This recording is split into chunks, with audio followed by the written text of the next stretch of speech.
As a leader, Puti, of one of the most important technology companies, could you talk us through how we can harness the power of technology to advance the SDGs? No, thank you for the question. So one of the things that we note on the video is the fact that we're 5.5 years away from meeting the 2030 SDG goals. And when you look at the fact that, 258 million people still have no access to SDG 4, quality education, around the world. When you look at the fact that, when you look at SDG 5, women still earn 77 cents of the dollar, or the dollar that a man earns around the world. When you look also just around the fact that 3.7 billion people still have no access to the internet, that's how much work still needs to be done. Now, when you look at the technology space, there is a lot that is being done, and specifically looking at the SDGs, in ensuring that we can ensure that people have access to education, have access to careers, have access to meaningful lives through access to education. But first, we have to ensure that people have access to mobile penetration.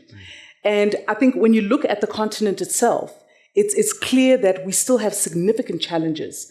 And so within this 5.5 years, we have a lot of work to do. And certainly from our perspective as an organization, that is something that we are significantly focusing on. When we look at, particularly in education, in ensuring that every person has access to education. Here in South Africa, we have an entity called Naspers Labs, where we're providing access to education to young people digitally, so that from access to that, they're able to then be employed immediately thereafter. And it's one of the things that's critical for me, that we're not just providing access to digital education, but we're providing access to employment, so that people can then be able to really advance their lives through access to that employment, but through activity economically. In your area of work, how do we then harness technology to ensure that no one is left behind? So what we are doing is we are ensuring two things primarily. Ensuring that there's digital inclusion through the programs that we run globally to ensure that people have access digitally and have access to programs, etc. Number two, we drive entrepreneurship, ensuring that people have access to, whether it's capital, access to support in driving their businesses. And we've seen that happen successfully. All the businesses that we operate in, and we operate in 100 markets globally, are businesses that started off as startups, early stage businesses. An example is a business called iFood in Brazil. When we invested into that business, it was a startup, an early stage business. We invested into it. Today, it is servicing not only people in Brazil, but in Latin America, 850 million orders per annum. And that is done through AI. By harnessing AI and ensuring that you can push through deliveries and make your business more efficient.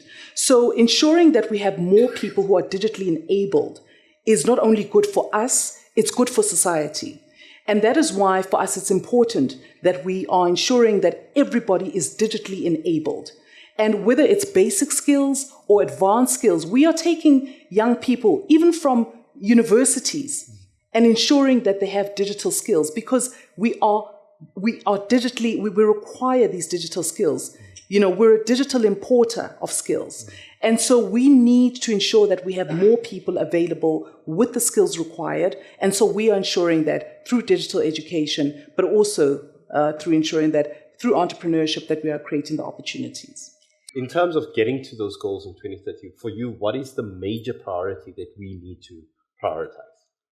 I think for us, it really is about just ensuring that we have everyone having access digitally, being digitally inclusive.